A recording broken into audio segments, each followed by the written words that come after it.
Assalamualaikum warahmatullahi wabarakatuh. Halo teman-teman semuanya. Di video kali ini saya akan membahas mengenai standarisasi jaringan komputer. Namun sebelum itu, perkenalkan dulu, nama saya Rahma Fatihah Tauhid dengan NIM 2105-1214003 dari kelas Sistem Informasi 2021A Universitas Negeri Surabaya. Video ini dibuat untuk memenuhi tugas mata kuliah jaringan komputer yang diberikan oleh Bapak Agus Prihanto selaku dosen pengampu mata kuliah tersebut. Dalam standarisasi jaringan komputer kali ini, saya akan membahas terkait dengan OSI layer.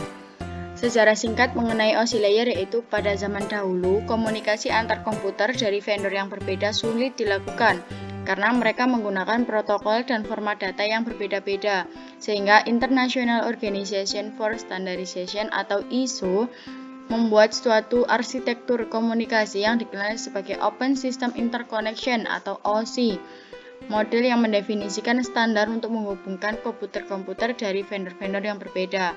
OSI dikembangkan oleh badan internasional yaitu ISO pada tahun 1977, di mana ISO menyediakan kerangka logika terstruktur bagaimana proses komunikasi data berinteraksi melalui jaringan. Standar ini dikembangkan untuk industri komputer agar komputer dapat berkomunikasi pada jaringan yang berbeda-beda secara efisien. Pengertian model OSI atau Open System Interconnection adalah suatu model konseptual yang terdiri atas 7 layer, yang masing-masing layer tersebut mempunyai fungsi yang berbeda-beda. Untuk layer yang ketujuh yaitu ada application layer, di mana layer ini bertanggung jawab atas pertukaran informasi antar program komputer seperti program email dan service lain yang jalan di jaringan seperti service printer atau aplikasi komputer lainnya.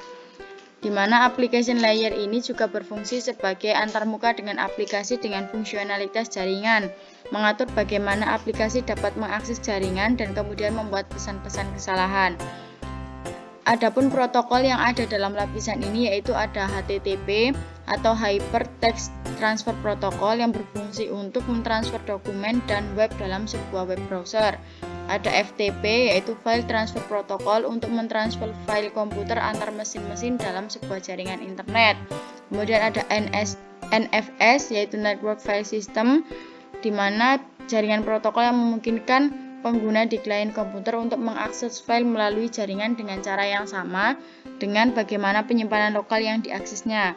Ada DNS, Domain Name System, untuk memberikan suatu nama domain pada sebuah alamat IP agar lebih mudah diingat. Ada POP3, Post Office Protocol, di mana untuk mengambil mail dari suatu mail transfer agent yang akhirnya mail tersebut akan di-download ke dalam jaringan lokal. Kemudian ada MIMA, Multipurpose Internet Mail Extension, untuk mengirim file binary dalam bentuk teks. Ada SMP, Server Message Block, untuk mentransfer server-server file ke DOS dan Windows. Ada NNTP, Network New Transfer Protocol, untuk menerima dan mengirim news group. Ada DHCP, di mana layanan yang memberikan nomor IP kepada komputer yang memintanya secara otomatis.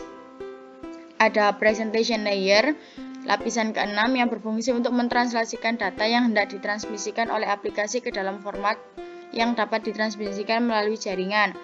Protokol yang ada dalam layer ini yaitu ada Telnet untuk mengakses remote masuk suatu host data berjalan secara line text. Kemudian ada SMTP, merupakan salah satu protokol yang digunakan dalam pengiriman email di internet untuk mengirimkan data dari komputer pengirim email ke server email penerima. Ada SNMP, yaitu protokol yang digunakan dalam suatu manajemen jaringan.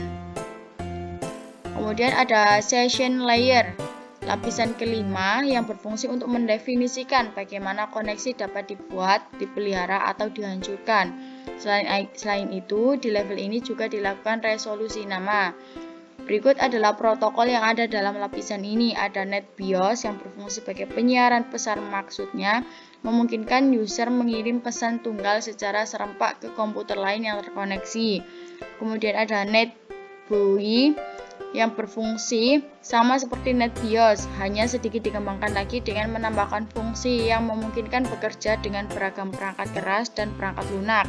Kemudian ada ADSP yang berfungsi untuk memantau aliran data di antara dua komputer dan untuk memeriksa aliran data tersebut tidak terputus. Kemudian ada PIP yang berfungsi sebagai printer PostScript untuk akses pada jaringan AppleTalk dan untuk mengendalikan bagaimana pula komunikasi antar node. Kemudian ada SPDU yang berfungsi sebagai mendukung hubungan antar dua session service user. Kemudian ada RCP.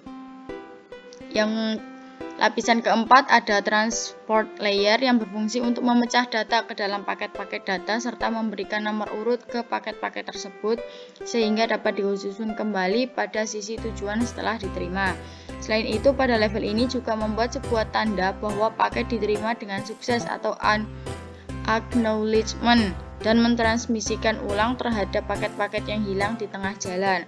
Protokol yang ada dalam lapisan ini yaitu ada TCP, Transmission Control Protocol, yang mana protokol yang menyediakan layanan penuh lapisan transport untuk aplikasi, dan ada UDP, User Datagram Protocol, yang mana protokol connectionless dan process-to-process yang hanya menambahkan alamat port, checksum error control, dan panjang informasi data pada layer di atasnya. Kemudian lapisan yang ketiga ada network layer yang berfungsi untuk mendefinisikan alamat-alamat IP, membuat header untuk paket-paket, dan kemudian melakukan routing melalui internet networking dengan menggunakan router dan switch layer 3. Protokol yang ada dalam lapisan ini adalah IP yang digunakan untuk mentransformasikan data dalam paket-paket yang disebut datagram. Kemudian ada ARP yang digunakan untuk mengetahui alamat IP berdasarkan alamat fisik dari sebuah komputer. Ada RARP yang digunakan untuk mengetahui alamat fisik melalui IP komputer. Ada ICMP digunakan oleh sejumlah host untuk mengirim notifikasi datagram yang mengalami masalah pada hostnya. Dan ada IGMP yang digunakan untuk memberi fasilitas message yang simultan kepada grup penerima.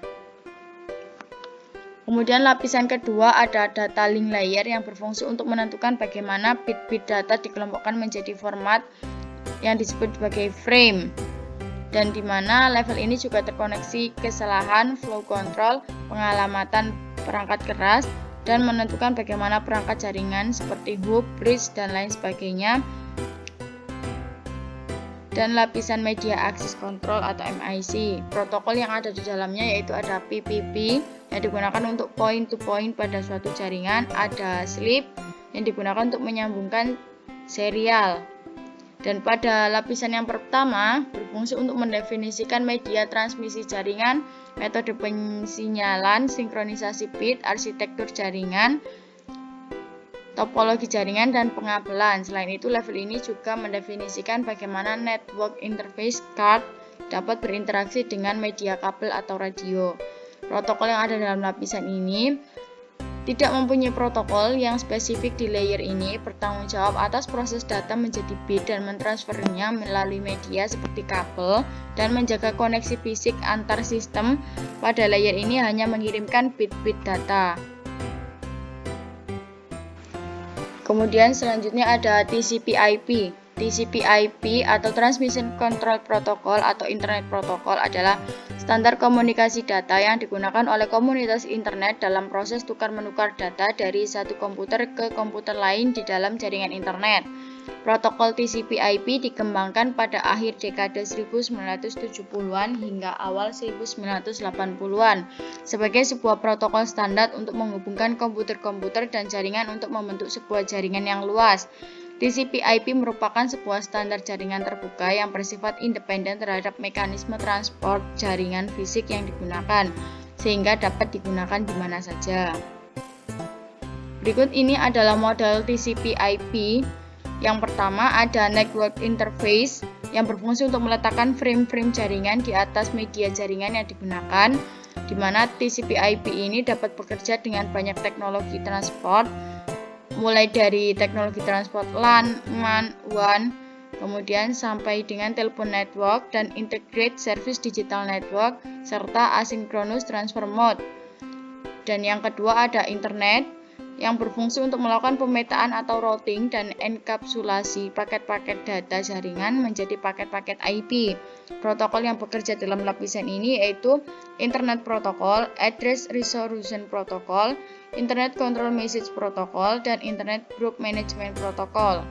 Kemudian yang ketiga ada transport, yang berguna untuk membuat komunikasi menggunakan sesi koneksi yang bersifat connection oriented atau broadcast yang bersifat connectionless. Protokol dalam lapisan ini adalah TCP dan UDP. Dan yang keempat ada application, merupakan layer paling atas pada model TCP/IP yang bertanggung jawab untuk menyediakan akses kepada aplikasi terhadap layanan jaringan TCP/IP. Nah, berikut ini adalah gambar perbedaan model antara TCP/IP dengan model OSI.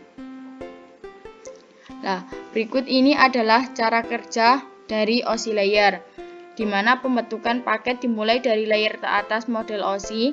Application layer mengirimkan data ke presentation layer. Presentation layer data ditambahkan header dan atau trailer, kemudian dikirim ke layer di bawahnya.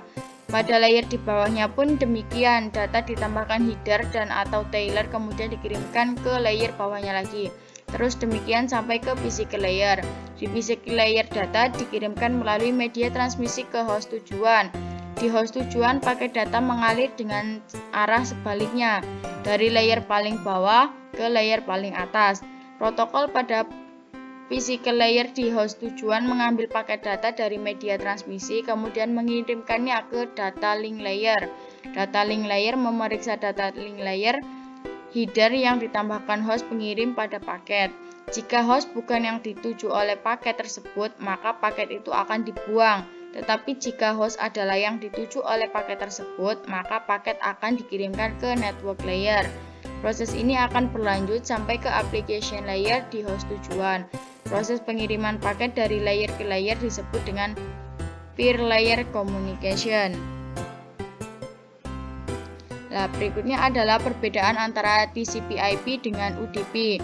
Pembeda yang pertama adalah penggunaan koneksi, di mana TCP/IP menggunakan koneksi dan UDP tidak memerlukan koneksi. Menurut fungsinya, TCP/IP berfungsi saat sebuah pesan yang dikirim dari satu komputer ke komputer lainnya.